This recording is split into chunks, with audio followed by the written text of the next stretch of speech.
안녕하세요. 오늘은 백분토론 1009회 대통령과 법치, 집시법 개정과 방통위원장 면직 논란에 대해 리뷰를 진행해 보겠습니다. 이번 윤석열 정권에서 가장 강조하는 게 원칙을 세우고 원칙에 따라 일을 하는 정부라는 이미지인데, 법은 국가와 사회의 기본 원칙이고 이번 윤석열 대통령은 검찰 출신이기도 하기 때문에 법치의 강조라는 것은 어떻게 본다면 자연스러운 방향이라고 할 수 있습니다. 그러나 이 법치가 대체 어떤 법치를 말하는 것인지, 그리고 어떤 방식으로 진행될 것인지에 대해서는 정부를 물론이고 국민의 의견도 많이 다른 것 같습니다. 그래서 이번 토론에서는 최근 발생한 이슈들을 통해서 정부가 말하는 법치가 무엇인지에 대해 논의해보는 자리를 가지려고 했다라고 생각이 들었고, 다만 사례들이 워낙 민감한 사안이다 보니 법치 의미에 대한 토론으로는 나아가지 못해서 살짝 아쉬운 부분이 있는 토론이었습니다. 먼저 패널 소개입니다. 김용남 패널은 제19대 국민의힘 의원으로 그 이전에는 서울 서부지방검찰청 공판부장 검사를 지낸 경력이 있는 검찰 출신의 정치인이라고 할 수 있습니다. 윤석열 대통령이 후보이던 시절에는 정무특보 겸 공보특보를 맡은 적이 있고, 검찰 출신의 정치인으로서 윤석열 정부의 중요 인사들과 두루 관계를 맺고 있는 정부 입장을 대변하는 패널이라고 할 수 있습니다. 다음으로 노영희 패널입니다. 노영희 패널은 현재 법무법인 강남의 변호사로서 변호사 활동을 하고 있고, 라디오나 방송에서 정치 평론에 많이 참여를 하고 있습니다. 그 안에서는 진보적으로 평가되는 발언을 많이 하시는 분이시고, 정부에는 비판적인 입장에서 이번 토론에 참여했다고 할 수 있습니다. 다음으로 김종혁 패널입니다. 김종혁 패널은 현재 국민의힘 고양시 병 당협위원장으로 활동을 하고 있고, 그 이전에는 중앙일보 편집국장으로 활동한 언론인 출신의 정치인이라고 할 수 있습니다. 이번에 방통위 문제가 있었기 때문에 초청된 것으로 보이는데, 여당이면서도 언론인의 입장에서 이번 토론에 참여해주고 있다고 볼 수 있습니다. 마지막으로 성한용 패널입니다. 성한용 패널은 현재 한겨레신문 정치부 선임 기자로 활동을 하고 있고, 여러 정치 칼럼 등을 쓰고 계시는 분입니다. 이번 방통위 문제에서 마찬가지로 언론인의 입장에서 발언을 해주시기 위해 이번 토론에 참여한 것으로 보여지고 있고, 정부에는 비교적 비판적인 입장에서 토론에 참여해 줄 것으로 기대하고 있습니다.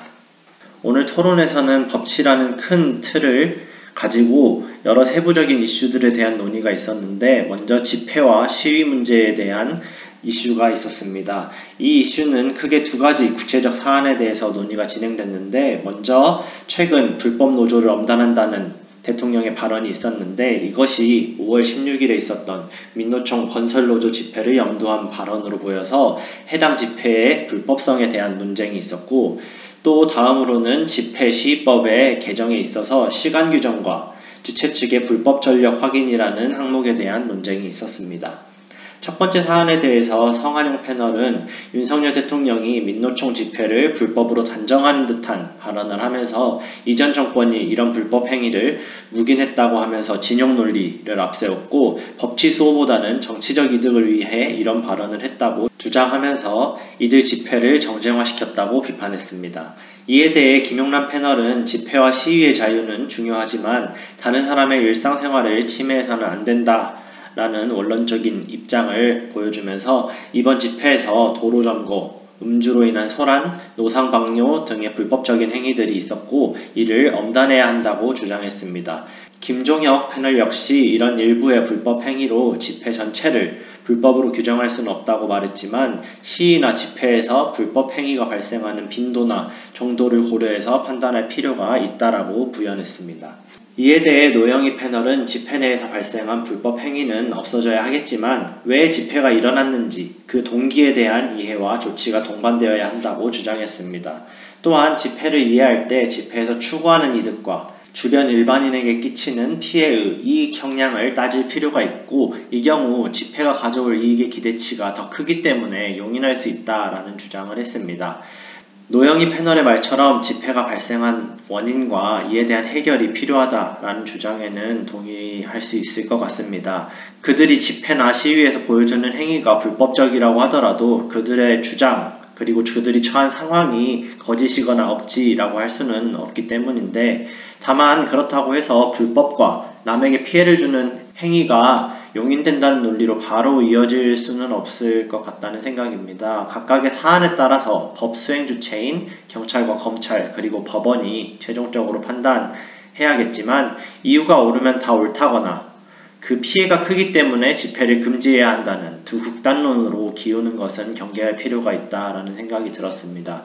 그래서 이런 극단론에 기울다 보니 이제 노상방뇨에 대한 얘기에 있어서 노영희 패널이 화장실이 없어서 어쩔 수 없었다라는 식의 변호가 나온 것 같은데, 이런 것들이 오히려 자신의 주장을 약하게 만들고 공격의 여지를 주었던 게 아닌가라는 아쉬움이 있었습니다. 이와 관련해서 건설 노조의 성격에 대한 논쟁도 있었는데, 한쪽에서는 거의 조폭과 유사한 상태로 이해를 하고 있고, 다른 한쪽은 건설 노동자들을 중개해주는 필수적인 역할로 이해하고 주장하고 있기 때문에 어느 쪽이 맞는 주장을 하는지는 제가 현장 관련 경험이 없어서 잘 모르는 상태라 함부로 얘기할 수 없을 것 같고, 혹시 경험이 있으신 분들이 어떤 상황인지 알려주면 감사하겠습니다. 그 다음으로는 집회와 시위 시간에 대한 논의가 이어졌는데, 여당 측 패널의 입장은 이제 기존의 집회, 시위의 시간 제한에 위헌성이 있다고 판단된 것은 당시의 시간 규정의 내용이 위헌이라는 것이고, 시간을 정하는 것 자체를 위헌으로 정한 게 아니라는 해석을 하면서 일정 시간의 규정이 필요하다고 주장을 했습니다. 이에 야당 측 패널에서는 집회 시위의 자유에 시간 규정이 필요하지 않다라고 주장하면서 팽팽히 맞섰는데, 이 부분은 이후에 주최 측의 불법 전력 검토와 연결되는 부분이라고 생각이 되는데, 모든 집회와 시위의 시간을 일괄적으로 규제하는 것은 개인적으로는 조금 문제가 있다라는 생각이 있습니다. 그러나 시위가 시작되고 과도하게 과열되어서 불의의 상황이 발생하거나 민원이 많아지는 등의 이런 특수한 상황이 된다면은 시위를 잠시 중단시키고 추후에 재개시킬 수 있는 법적 시스템이 필요하기는 하다는 생각이 들었습니다. 그래서 단순히 일괄적으로 시간을 규제한다기보다는 어떻게 집회와 시위를 할 것인가 라는 고민, 그리고 어떻게 주변의 피해를 최소화할 것인가 라는 고민, 이런 차원에서 이 문제가 논의되었으면 좋겠습니다.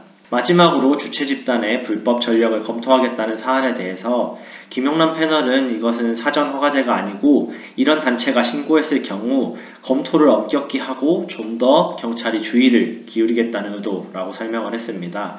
이에 성한용 패널은 사실상 이것은 허가제와 다름이 없고 집회와 시위의 허가제는 위헌이라고 반박을 했습니다.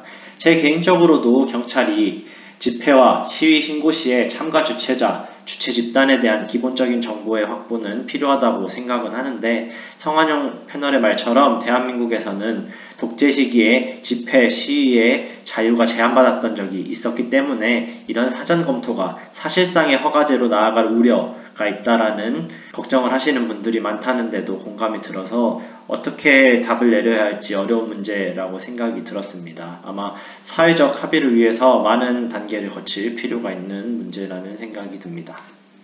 그리고 집회와 시위 이슈와 함께 논의된 것이 공권력 집행 문제였는데, 법치를 실행하기 위해서 기본적으로 중요한 부분이 경찰, 검찰, 그리고 법원의 정상적인 기능입니다. 다만 성한용 패널이 말한 것처럼 대한민국이 경험했던 독재와 민주화의 역사가 이들 공권력 집행기관에 대한 불신과 경계심을 가져왔다라는 점은 이해하고 얘기를 나눌 필요가 있다라는 생각이 들었습니다. 최근 사례에서 이제 경찰의 통제 능력에 대해 다른 의견들이 토론에서 나왔는데, 김용남 패널은 경찰들이 과잉 진압으로 보일 만한 행동을 하게 된 피진압자들의 행위는 언론에서 잘 다뤄지지 않고 과잉 진압으로 여겨질 수 있는 경찰들의 모습만을 언론에서 노출시키고 있다고 주장을 했고, 이것이 경찰들의 통제 능력을 저하시키고 국민들이 그들을 존중할 수 없게 만든다라고 했습니다. 이에 노영희 패널은 법치의 주체들이 다 사회적 기득권이기 때문에 사회적 약자들은 그 안에서 더욱 억압받을 수밖에 없다라고 주장했고, 나아가서 경찰과 일반인은 신분이 다르기 때문에 경찰이 여러 사건에 대응할 때는 좀 더 조심을 했으면 좋겠다라고 발언했습니다. 이에 김종혁 패널은 경찰이 강자이고 노조가 약자라는 이런 구도가 참인지에 대해서 문제 제기를 할 필요가 있다라고 얘기를 했고, 사실 노조를 구성할 수 있는 이들은 그 자체로 어느 정도 사회적 지위가 있고, 진정으로 우리가 관심을 두어야 할 약자들은 노조도 구성하지 못하는 노동자들이라는 주장을 이어갔습니다. 성완용 패널은 이에 대해서 경찰의 엄정한 대응은 필요하지만 이를 위해서 세밀한 내용을 포함한 내부 매뉴얼이 필요한 것이지 대통령의 발언으로 대응이 변하는 것은 바람직하지 못하다라고 주장했습니다. 더불어 과잉 진압과 불법 집회의 문제는 누가 옳은지의 문제가 아니라 어떻게 균형점을 찾을지에 대한 과정이라고 주장을 했습니다. 저 역시 성완용 패널의 이런 주장에 많이 공감을 하면서도 이를 어떻게 실현할 것인지에 대해서는 고민이 많았는데, 물론 이제 경찰은 행정기관으로 대통령이 영향을 줄 수 있는 기관이지만 이런 법 집행기관은 나름의 독립성을 가지고 원칙을 만들 필요가 있다라는 생각이 있습니다. 정권에 따라서 대응이 변하는 모습은 국민에게 신뢰를 얻기도 힘들고 법을 바르게 집행하기에도 득이 되지 않아 보이는데, 다만 이 매뉴얼을 만든다고 해도 그것이 어디까지 가능할지는 의문입니다. 실제 상황은 너무 다양하고 같은 사건도 입장과 관점에 따라 의견이 다를 수 있기 때문에 결국 현장 지휘관 혹은 담당자에게 최종 판단권이 갈 수밖에 없는데, 따라서 이들을 위축되게 하지 않으려면 그들의 현장 판단을 추후에 존중해주는 태도가 필요해 보입니다. 다만 이것이 절대적인 면죄부가 되면 안 되고 가급적 온건한 대응을 할 수 있도록 노력하려는 자세 그 자체가 중요하다고 생각이 드는데, 이 실제 행위 자체보다도 단호한 대처를 하되 가급적이면 피해를 줄인다라는 마음가짐을 가지고 법 집행 기관에 소속된 실무자들이 업무를 진행했으면 좋겠다라는 생각이 드는데, 그렇기 때문에 이 균형점을 어떻게 찾을지가 참 어렵고 지난한 과정이 필요하다는 생각이 들었습니다. 다음으로는 한상혁 방통위위원장의 면직을 둘러싸고 특정 기관의 독립성과 법치적인 대응에 대한 논의가 있었습니다. 노영희 패널은 기소는 확정 판결이 아니므로 무죄 추정의 원칙에 따라야 하는데 지금의 면직은 정치적 의도가 있는 것으로 보이고, 이전에 있었던 전현익 권익위원장과 더불어서 이전 정권의 인사를 몰아내려는 의도라고 주장을 했습니다. 이에 대해 김용남 패널은 무죄 추정 원칙이라는 것은 재판에서 적용되는 이야기이고 징계에는 적용되지 않으며 기소만으로도 면직의 사유가 될 수 있다라고 주장했습니다. 더불어 TV조선 재승인 과정에서 점수 조작이 있었다라는 이번 기소의 내용은 방통위의 업무와 직결되는 사안이기 때문에 대통령이 면직 처리를 하는 것이 맞고, 이에 대해 정치적 실익은 없지만 원칙에 따라 진행한 것이라고 설명했습니다. 김종혁 패널 역시 이번 사안이 오히려 스스로 물러날 사안이 아니었나라는 의문을 제기하면서 나아가서 정권이 바뀌면 이전 기관장들이 물러나는 것이 좋은 그림이라고까지 주장을 했는데, 성완용 패널은 이에 대해서 각 기관의 독립성 보장은 중요한 문제이며 이번이 직무상 의무를 위반한 경우인지는 좀 더 신중할 필요가 있다라고 주장했습니다.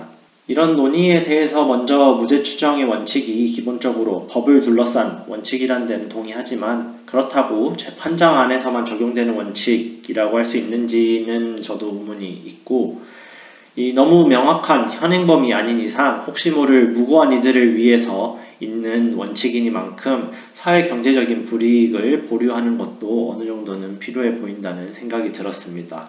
나아가 이번 면직 처분이 정치적 의도로 인해서인지 아니면 법치주의라는 이번 정부의 원칙을 지키기 위한 행위인지는 알 수 없지만 이번 처분 과정에서 정부가 국민들의 공감대를 이끌어내는 데에는 부족함이 있었다라고 할 수 있을 것 같습니다.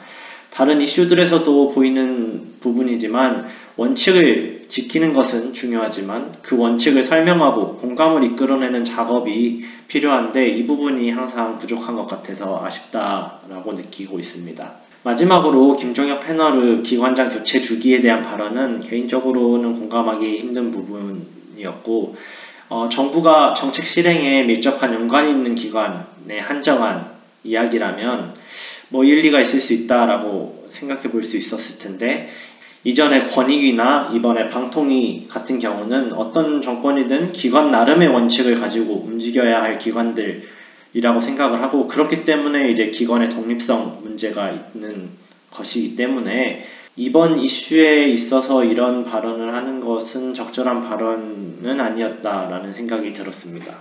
사실 오늘 토론에서 이끌어내고 싶었던 주제는 바로 법치주의가 무엇인지에 대해서라고 생각을 했는데 세부 사항에서 첨예하게 토론이 진행되다 보니 여기까지는 구체적으로 논의가 되지 못했습니다.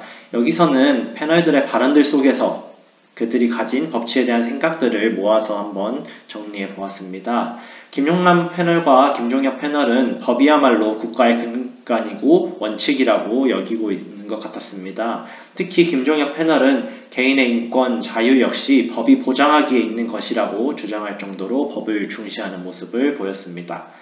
반대로 노영희 패널은 법은 지켜야 하는 것이고 법치가 작동해야 한다는 원론적인 말에는 동의했지만 이 법이 실제로 어떻게 적용되는지 고려할 필요가 있고 법이 사회 지배층에게 장악된 것은 아닌지에 대한 의문을 던져야 한다고 말하면서 법이 유동적이며 지배층에게 활용될 수 있는 측면을 강조했습니다. 성한용 패널 역시 법은 공동체의 가장 기본적인 규범이라는 점에는 동의했지만 대통령은 법치에서 그치는 게 아니라 법치를 도구로 다른 지향점을 향해 나아가야 된다고 주장했습니다. 여기서 모든 패널이 동의한 부분은 법은 지켜야 할 중요한 약속이고 법치주의는 필요하다라는 것이었습니다. 다만 법의 해석에서는 소위 말하는 사람이 먼저 있고 법이 있는가 혹은 법이 먼저 있고 사람이 있는가에 대한 의견이 다른 것 같았고 이는 대한민국 보수와 진보의 큰 틀을 가르는 기준이기도 하지 않을까라고 개인적으로 생각합니다.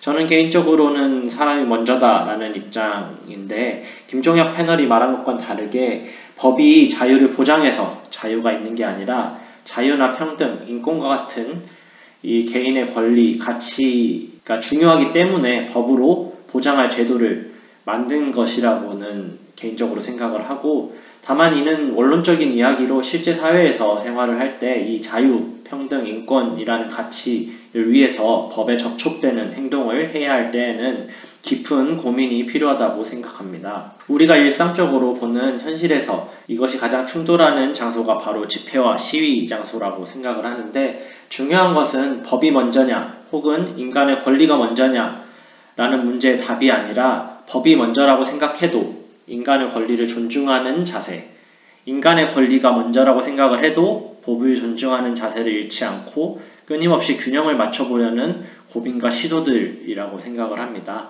아마 이런 고민들이 모여서 여러 사람들 사이에서 논의가 이루어진다면은 성한용 패널이 말한 것처럼 법치를 넘어서 무언가로 우리가 나아갈 수 있는 길이 보이지 않을까라고 생각을 합니다.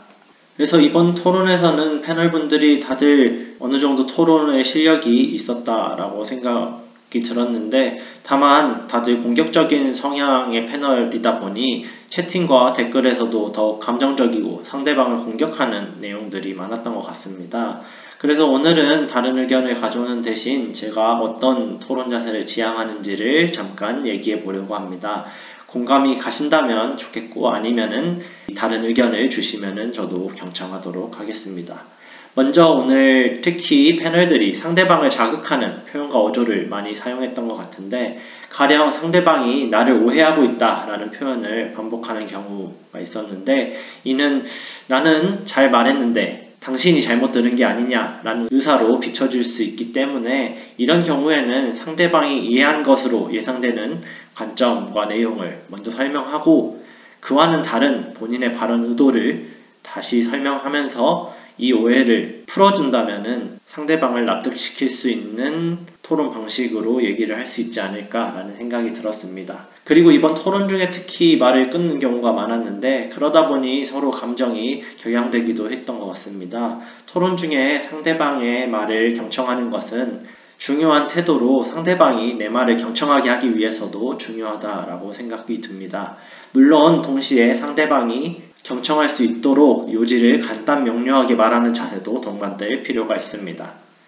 그 다음으로는 패널들 중에서 완전히 혹은 틀리다, 다르다 이런 식의 표현을 하면서 상대방의 주장을 전면적으로 부정하는 표현을 사용하는 경우도 많았는데 실제로 그렇게 생각을 하더라도 이런 표현은 상대방과의 소통을 거부하는 표현으로 이해될 수 있기 때문에 가급적 자제하는 게 좋을 것 같고, 자신의 주장과 근거를 이야기하고 이에 대한 동의 여부를 묻는 정도로 순화를 한다면 서로 더 건전한 토론이 될 수 있지 않을까라는 생각이 들었습니다.